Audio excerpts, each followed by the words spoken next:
All right, so to find our arc length when the angle is in radians, I told you just a second ago that a radian is equal to S over R. So S is the arc length. So if we wanted to solve that equation for S, what would we do? We want to solve that equation for S. Multiply by R because we are being divided by R right now. So S equals R times theta.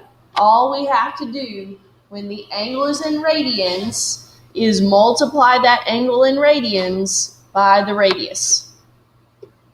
We don't have to worry about finding the circumference.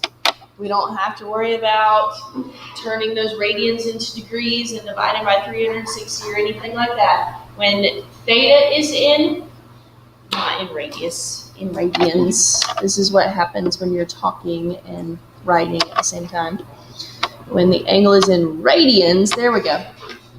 Theta is the angle in radians. All you have to do is take that angle and multiply by the radius.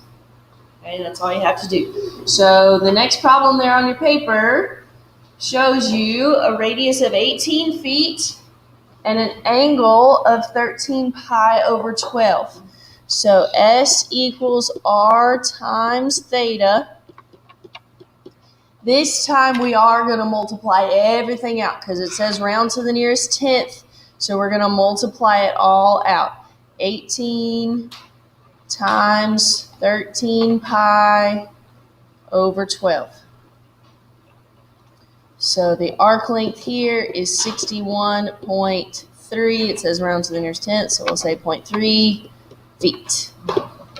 Okay, so it's it's easier when it's in radians. Okay, it's easier. It's an even easier process. There we go. That's the word I was trying to get out.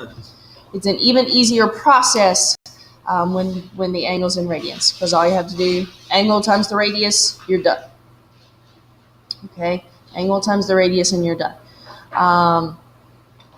Now, let me throw this out there. When your angle is in degrees, you can find the arc length like we did before. Put the degrees over 360, multiply by the entire circumference. Or you can convert the degrees to radians and use the R times theta equation. Whichever one you think is simplest, whichever one makes more sense to you. So you could convert degrees to radians. So multiply your angle by pi over 180 and then multiply that by the radius. And that'll give you the arc length. Okay, so whichever way you want to handle it, you can do it, but I want you to finish off the problems there on your